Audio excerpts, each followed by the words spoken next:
Geda gedi geda oh.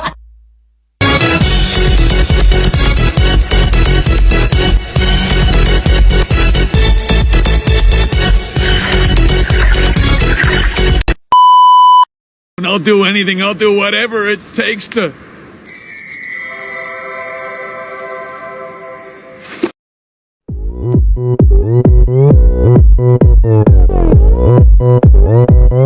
오빤 강남스타일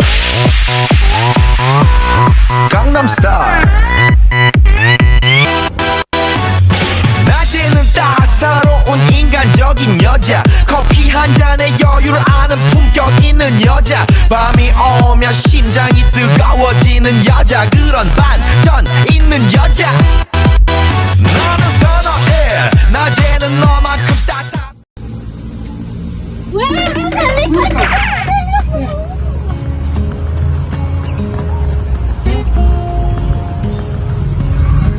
Cantik ni bunga. Zeh, sumpah. Oi, apa tu Apa ni? Weh, warna kia apa ini? Lihat dulu. Apa Ih, datang. Ini weh, apa ini? Apa ini? Ih, kayak anu Yunai itu sih. Apa di sini weh? Tidak tahu. Tadi tuh kesini sama Felix. Wih, astaga. Bukan kayak peradaban dulu. Wih, astaga. Maksudnya kenapa bisa di sini? Kira namanya di sini, weh.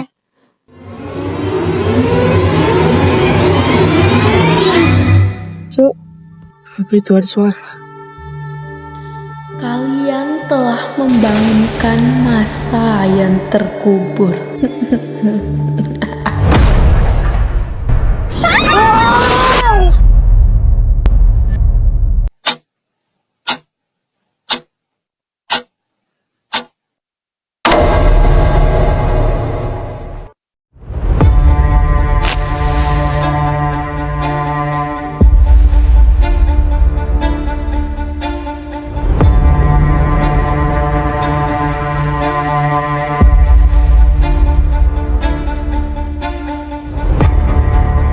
Pernahkah kalian berpikir, dari mana asalnya demokrasi? Siapa yang pertama kali mengajarkan filsafat? Atau kenapa Olimpiade bisa ada sampai hari ini? Semua itu ternyata berawal dari sebuah peradaban besar ribuan tahun lalu. Sebuah negeri di tepi laut biru Aegea, dikelilingi gunung-gunung menjulang dan pulau-pulau kecil yang tersebar. Negeri dengan kota-kota negara yang megah, pahlawan yang dikisahkan dalam mitos, hingga pemikir-pemikir jenius yang mengubah cara manusia melihat dunia. Inilah kisah tentang peradaban Yunani kuno. Peradaban yang bukan hanya meninggalkan sejarah, tapi juga membentuk dasar dari peradaban modern yang kita nikmati sekarang.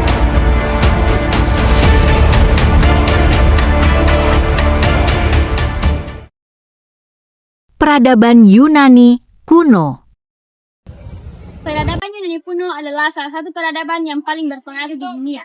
Peradaban Yunani kuno berkembang dari 8 sebelum Masehi hingga 6 Masehi. Peradaban Yunani kuno juga dikenal sebagai peradaban pelopor barat karena di sana lahir filsafat, ilmu pengetahuan, seni, demokrasi, dan juga olimpiade yang dikenal hingga saat ini.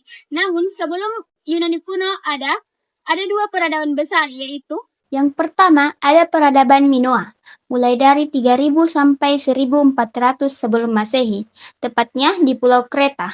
Dikenal lewat istana Knossos yang megah, penuh dengan lorong-lorong seperti labirin. Mereka adalah pelaut ulung, berdagang dengan Mesir maupun Timur Tengah. Namun, peradaban ini hancur, diduga karena letusan gunung berapi Thera atau Santorini, atau invasi bangsa lain.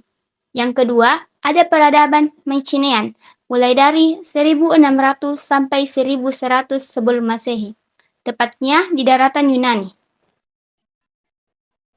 Mereka dikenal sebagai bangsa petarung dan membangun benteng besar di Mycenae dan Tristian. Setelah Mycenae runtuh, Yunani kembali ke masa kegelapan, mulai dari 1100 hingga 800 sebelum Masehi. Hampir semua tulisan hilang, perdagangan berhenti, dan masyarakat kembali hidup sederhana.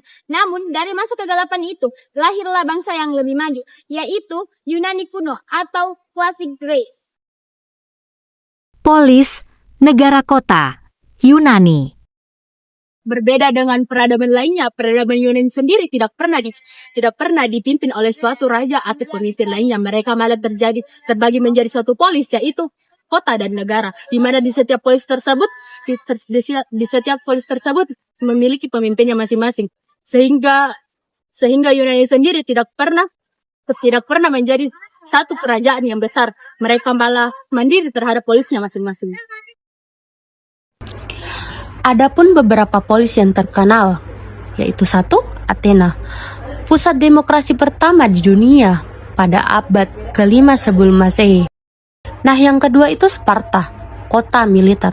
Anak laki-laki berumur 7 tahun sudah dipisahkan dari keluarga untuk dipilih jadi prajurit. Nah, yang ketiga itu Kronti, pusat perdagangan dan pelabuhan, makmur dari laut, sistem oligarki dan tirani. Nah, yang keempat itu Delphi.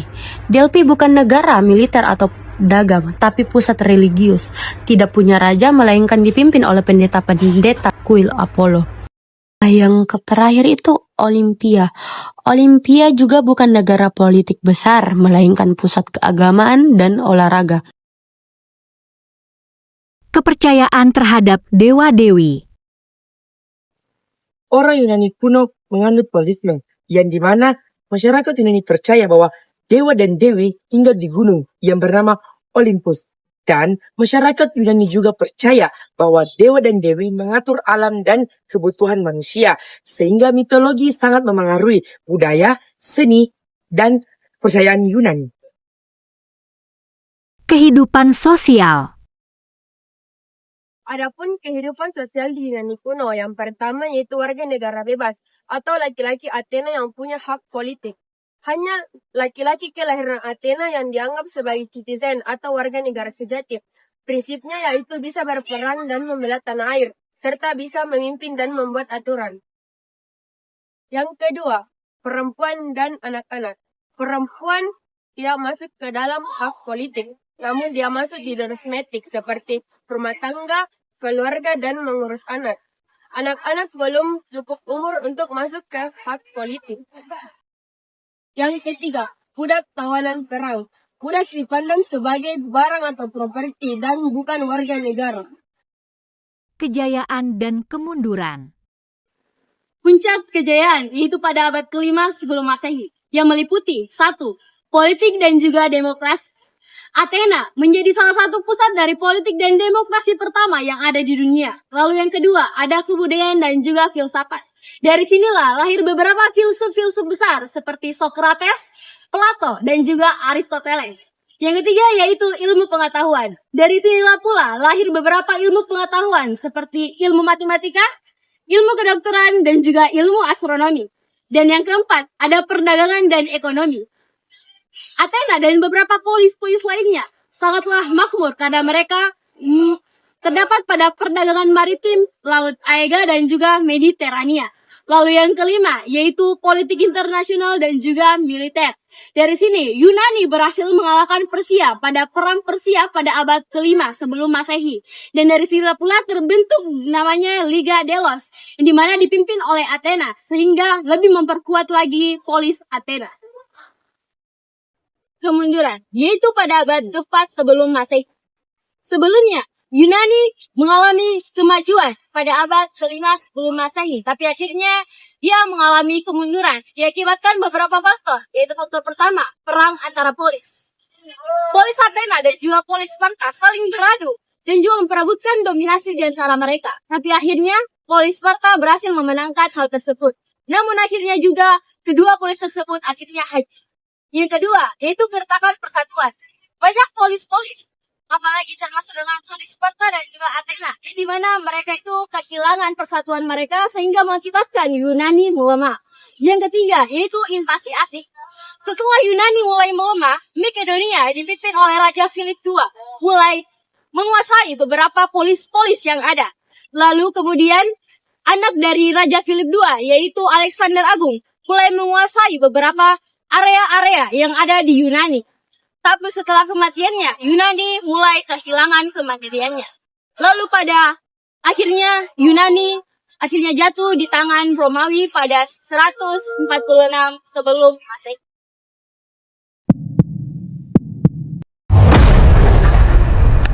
Wih, lu lihat sih tadi, yang kulihat juga.